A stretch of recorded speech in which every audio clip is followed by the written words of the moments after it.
You idiots hate policy. All you want is identity politic bullshit, and you think that drives ratings, and you want me to show humility to those morons? Cenk and Anna are turning right. The 13 douchebags are right. We need to protect every trans person should get free surgery. We got, even in China. Cenk Ugyur went to Hasan Piker's home and absolutely destroyed him in his own house. This is a little shocking that Cenk Ugyur actually got some great points, and it turns into a nice heated debate. Let's watch it together. You're on the right side. You say the corporate interests, the donors, right? So, and the populist right agrees with that. So that's actually an interesting point that we should come back to, a point of agreement we should come back to. But the part where we disagree, Haas, is you say, well, if they're digging in on a wedge issue, ignore it. But Kamala Harris literally did that. They had a giant debate about whether to address it or not. No. They even pulled ads where they addressed it. You're misunderstanding me. And they decided, oh, let's not address it. You're wrong. They literally also, they did this with immigration especially. They were like, we're not going to ignore it. We're just going to get ahead of it. And what they did with immigration, they're going to do with trans issues next election cycle. And it's the same principle over and over again. It makes you look like a hypocrite, and it makes you look like the Republicans were right all along. And the only thing it does is prime your base into conceding and agreeing with the Republican framing on an issue. So what do you do instead? What I say is I delineate. So when you say, hey, Andy Bashir runs against it, but which issue? So if you're talking about constitutional rights, you fight for trans rights 100%. You're talking about military, you fight 100%. I'd fight on bathrooms. I'd fight on high school. But I draw the line on sports. I draw professional sports. I draw the line on giving free surgeries. That's the thing. Then you can defend your position and get back to where the great majority of American people agree with you. You want to know why there's no reason to draw any of these lines? Because Kamala Harris did actually bring this up, which I thought was especially because she didn't have a clear or consistent position on this at all. It was it was left out there in the dark. But Trump did the same thing as well for undocumented migrants. Say that. I know. It's just it's a thing that nobody gives a shit about until people are primed into caring about it. Okay, so Cenk says, look, the right throws wedge issues like immigration, trans rights, etc. to distract voters. But instead of ignoring them, you've got to address them head on. He's saying don't run from tough topics, clarify your stance, then pivot back to real life stuff like groceries, rent, and healthcare. But Hasan disagrees completely. He says that by even talking about these issues, you're letting conservatives control the narrative. So he thinks Democrats should focus only on economic promises and ignore the culture war entirely. That is exactly why Democrats are losing, bro. That's my point. It's been happening for a very long time for prisoners that want to get this component of healthcare, and nobody technically gives a shit about it. It's already a incredibly tiny, minuscule, marginal percentage. So it doesn't matter. It ultimately doesn't matter. I'm saying if the Democrats had something but it didn't, and I'll get to that in a second.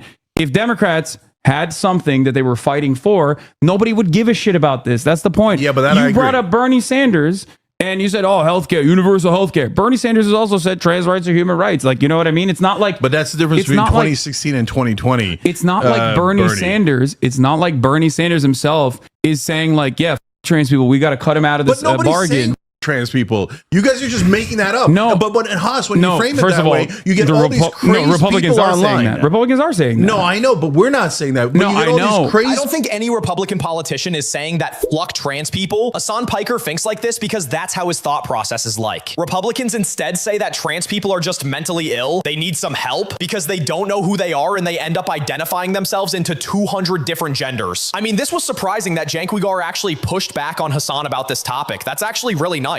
It's like Hasan is just living in his internet reality. He's just talking to his chat, not to actual real people. Online who are like, oh my God, if you don't agree to free surgeries for every trans person on planet Earth, you're a Nazi. Well, you know those people exist, and those people, that is the radical left, and they are stupid, and they do cost us elections. No, you're hyper focusing, and I've had this conversation privately with you many times over.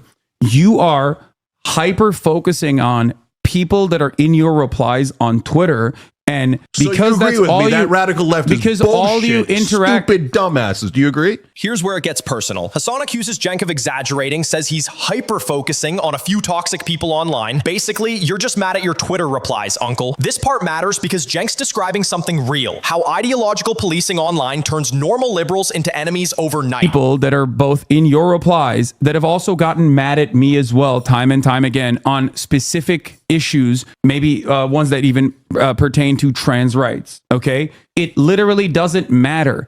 People get very passionate, understanding. I'm very understanding. Shocking agreement. I agree. There's I 13 douchebags online. That's what I said from day one. I know, but why the would you ever hyper focus on but people like that? Look, no. So you might be doing the right thing. Hold on. You're doing the Bill Maher thing. You're demanding that there needs to be a sister soldier. Bullshit. No, you're doing the sister soldier moment. No, bullshit. No, you're trying to. So the minute we said reasonable things on Earth, which you now agree with apparently, then what happened? It wasn't just the 13 douchebags online. And by the way, everybody said, no, those 13 douchebags represent all the left. You're not on the left anymore because the 13 douchebags control the left. And then what happened next? Then Majority Report jumped in, and Lance from the Serfs and all the other little dirtbags jumped in, and they were like, no, Cenk and Anna are turning right. The 13 douchebags are right. We need to protect every trans person should get free surgery. We got, even in China, even though we have nothing to do with China, we hate them. They're Nazis. You got to, okay.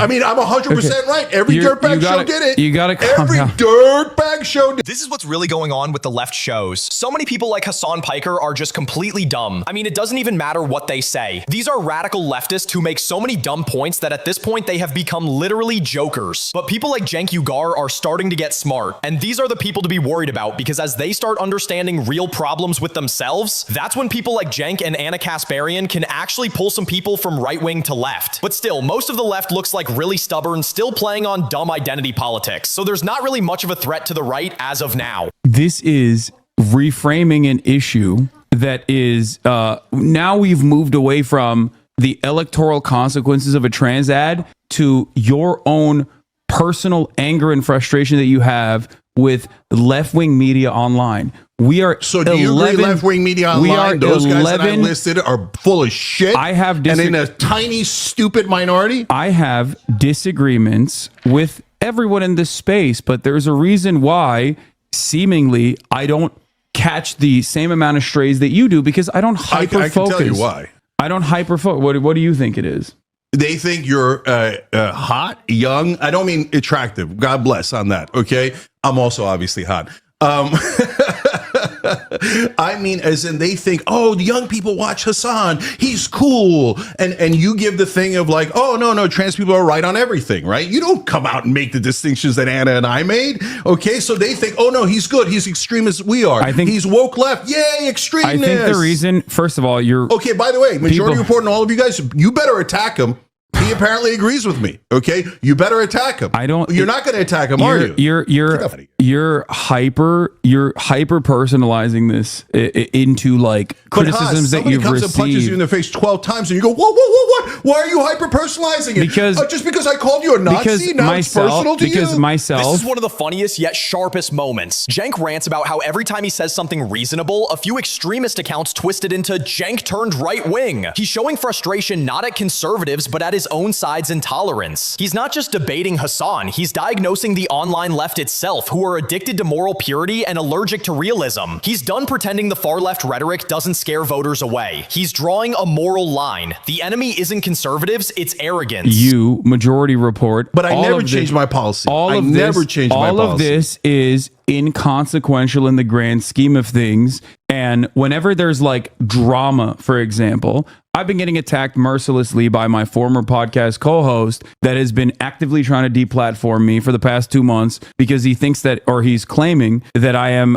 creating a space that is anti-Semitic. The way I've dealt with that, for the most part, is by just actively ignoring it leading up to the election, because I was like, this is some silly nonsense. And in the aftermath, I covered some of the broader points, and I've moved on. If you extend the conflict that way, instead of trying to find a reasonable middle ground, and even show humility in a certain, I don't agree. Even show humility instead of saying I'm right, there's never going to be any sort of real solidarity. Why am I going to show humility to you, a bunch of idiots who are wrong? Because I like what does humility mean? Like, oh, maybe you're right about your dumb opinion that's going to cost us this election. Okay. Maybe you're right about your dumb opinion that gets the majority of the country to hate us when our economic positions are overwhelmingly popular. Maybe you making us intensely unpopular when we should be focusing on universal health care, higher wages, paid family leave. But you idiots hate policy. All you want is identity politic bullshit, and you think that drives ratings, and you want me to show humility to those morons? None. Zero. You can feel decades of bottled frustration in that rant. And for once, even people who normally hate Cenk are nodding, because whether you're left, right, or center, you can tell he's saying what millions of people are thinking. Politics shouldn't be about ego. It should be about winning people back. At the end, Cenk's basically begging his side to come back to earth. And Hasan, he just sits there, defensive, smug, scrolling through chat, totally missing the moment. The irony is wild. For years, Cenk was the face of performative outrage. Now he's the one saying we've gone too far. And his nephew, the product of that culture, can't even recognize the warning. This debate isn't just family drama, it's a mirror. Cenk and Hasan are two versions of modern politics, one trying to win back voters, the other trying to win arguments online. And here's the irony, Cenk sounds moderate only because his side drifted so far away from normal people. Drop your thoughts below. Was Cenk actually right for once or just pretending to be? And if you want more unfiltered breakdowns of viral debates like this, hit subscribe because I'll keep showing you what's really going on behind the noise.